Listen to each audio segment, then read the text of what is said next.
Hello students, in this lecture we will take few multiple choice questions on the chapter solid state.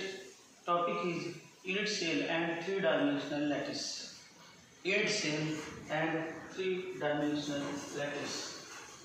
First question is, in HCP arrangement, number of nearest neighbors are. In HCP arrangement, number of nearest neighbors are. So, in HCP arrangement, HCP means hexagonal cubic packed fluid packed hexagonal fluid packed structure. HCP means hexagonal fluid packed structure. HCP hexagonal fluid packed structure.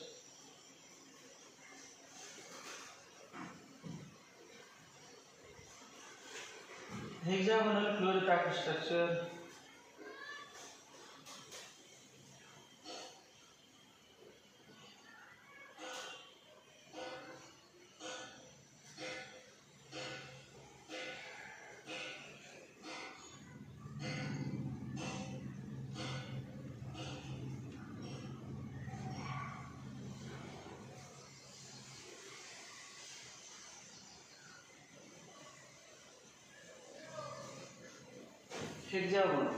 hexagonal structure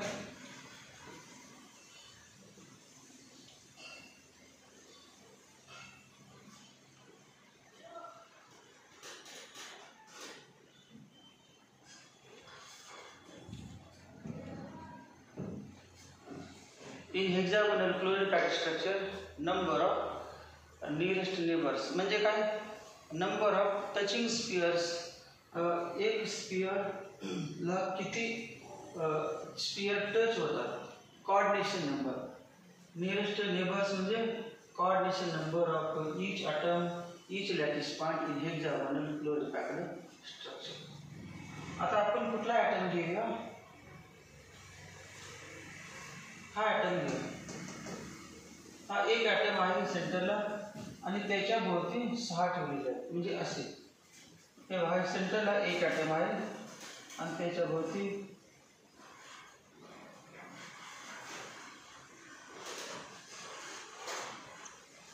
असे 6 ठेवलेले. This is one atom and this one atom is surrounded by 6 neighbouring atoms. त्यांचे centre जोडले तर काय तयार होते hexagon. Centre जोडल्यानंतर hexagon तयार होते. आता बघा 3 स्फियर जे आपण बोर्डला असे टच करून ठेवले समजा असे 3 स्फियर बोर्डला टच करून ठेवले 1 2 3 त्यावरती बसू शकतो जमिनीवरती. तेव्हा 3 स्फियरच्या मध्ये एक डिप्रेशन तयार झाले आहे खोलगट भाग त्याच्यावरती एक भाग वरून ठेवू शकतो. नंतर ते बाहेर असं ठेवू शकतो. दुसरं या ठिकाणी ठेवू शकतो आणि तिसऱ्या या ठिकाणी 3 ठेवू शकतो जास्त नाही. बघा सेंटरला एक जमिनीवरती बॉल ठेवला त्याच्याकडे 6 बॉल ठेवले. टोटल 3 बॉलच्या मध्ये सेंटरचा आणि कडेचे दोन यांच्यामध्ये खोलगट भाग डिप्रेशन त्याच्यावर एक बॉल ठेवला. मग असे एक हा ठेवला की याच्यावर ठेवता येत नाही चिकटून कारण बॉल सर्कल इथे उलटच झालेला आहे थोडेसे गेले. मग एका अल्टरनेट एक सोडायचं 2 सोडायचं 3 किती बॉल ठेवल्यावर 3. मग बघा हा टचिंग स्फियर आहे. हा टचिंग स्फियर त्याच्या कडेला 6 आहे आणि वरती 3 त्याच्यावरती 3 ठेवले. तसेच याच्या खालच्या वरला 3 व्यवस्थित 4 करा.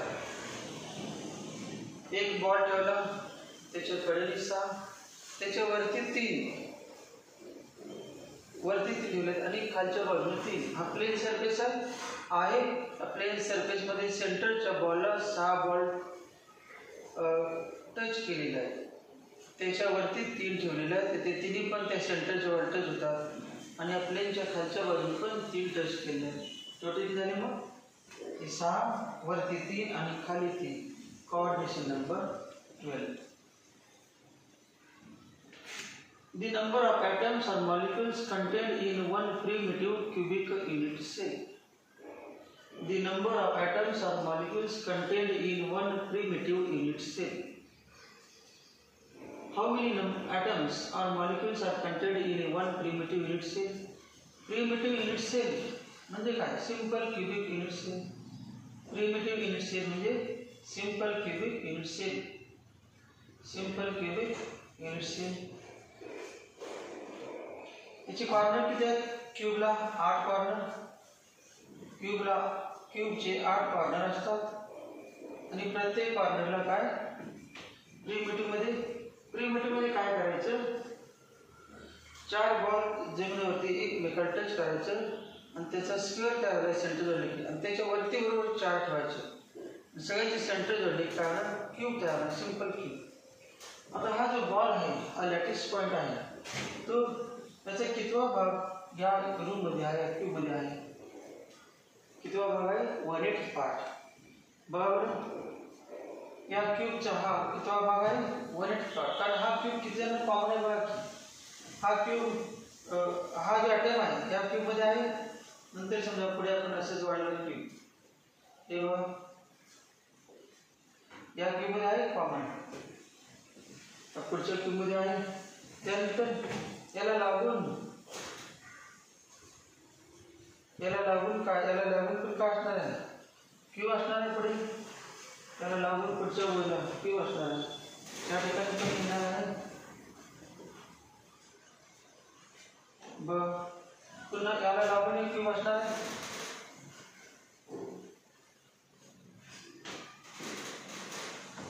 हा ॲटम एक क्यूब, त्या समोरचा क्यूब, दुसरा क्यूब, टोटल सर्व किती क्यूब आहेत बघा सर्व व्यवस्थित. आता टोटल 4 असतात ना, 4. हा ॲटम 4 1 2 3 4 वर सर्व येतात. 4 क्यूबचे 4 टॉप सारखे दिसतात. तसेच वरती 4 ठेवायचे. मग हा ॲटम किती जणांमध्ये कॉमन आहे? 8. मग एक ॲटम 8 जणांमध्ये कॉमन. मग याला कितवा भाग मिळणार? 1/8 पार्ट. त्याचा 1/8 part. Contribution of each corner atom to a simple cubic unit cell is 1/8. मग एका ॲटमचा 1/8. मग 8 into 1/8 equal to 1. आन्सर काय आहे? 1. Answer. Contribution of one atom to unit cell is 1/8. There are how many corner atoms? 8 corner atoms. 8 into 1/8 equal to 1. Next question.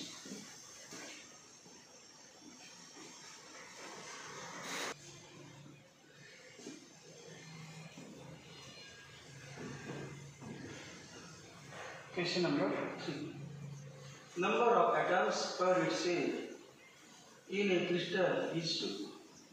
Number of atoms per its cell in a crystal is 2. Number of atoms per its cell in a crystal is 2. The structure of the crystal is octahedral, body-centered cubic, face-centered cubic, simple cubic. Number of atoms per its cell किती आहे? 2.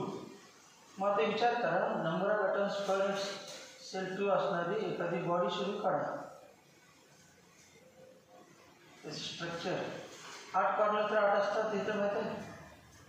8 कॉर्नरला 8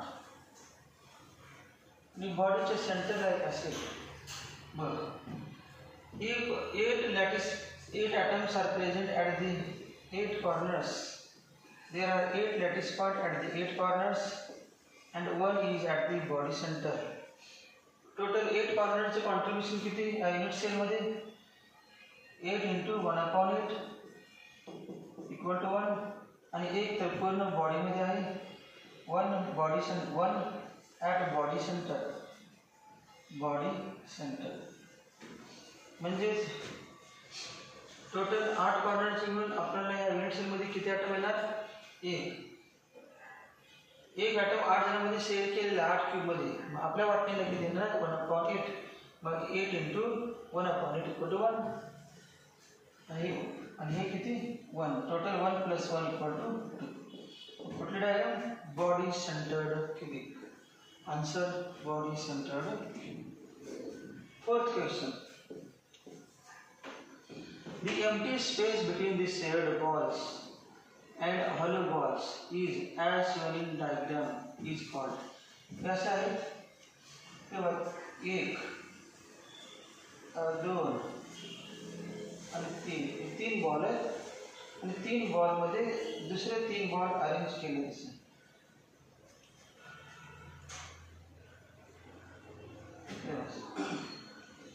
कसे arrange आहे बघा. हे तीन वरचे तीन ball आहेत, तेव्हा वरचे तीन बॉल, वरचे तीन बॉल खाली तीन, खाली तीन बॉल आहेत आणि वरती तीन बॉल आहेत. टोटल किती आहेत? 6. आणि याच्यामध्ये जे व्हाईट तयार झालेलं आहे, ही जी व्हाईट तयार झालेलं आहे, ही व्हाईट कुठल्या प्रकारची असते माहिती आहे? गॅप द स्पेस बिटवीन 8 आहे टोटल. किती आहे टोटल? 3 आणि 3 6 आहे बरं. 6 खाली 3, 1 2 3 आणि वरती 3, 6 जण आहे. 6 आहेत. 6 असतील तर असा शेप तयार होतो. 1 2 3, 1 2 3 4, अजून वर एक असेल खाली एक सेंटर.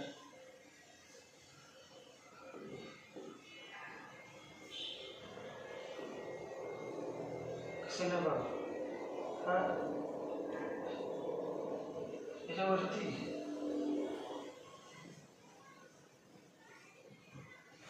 ऑक्टॅहेड्रॉन टोटल 6 आहेत का? 6 जण टोटल 6. हे 4 प्लेन मध्ये वरी खाली, हे 4 प्लेन मध्ये. आता या ठिकाणी 4 क्रम तुम्हाला काय दिसते बा? 4 दिसतात का तुम्हाला? 4 दिसतील. 4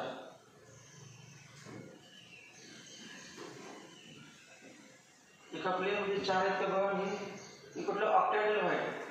त्या व्हाईटचं नाव काय? हे व्हाईटचं नाव काय? ऑक्टॅहेड्रल व्हाईट. ऑक्टॅहेड्रल तयार होतो त्या गॅपमध्ये. त्या व्हाईटचं नाव आहे ऑक्टॅहेड्रल व्हाईट. ऑक्टॅहेड्रल टोटल 4 क्वेश्चन आहे बघा. तिसरा आणि चौथा याच्या अगोदरचे 2. Okay students, thank you.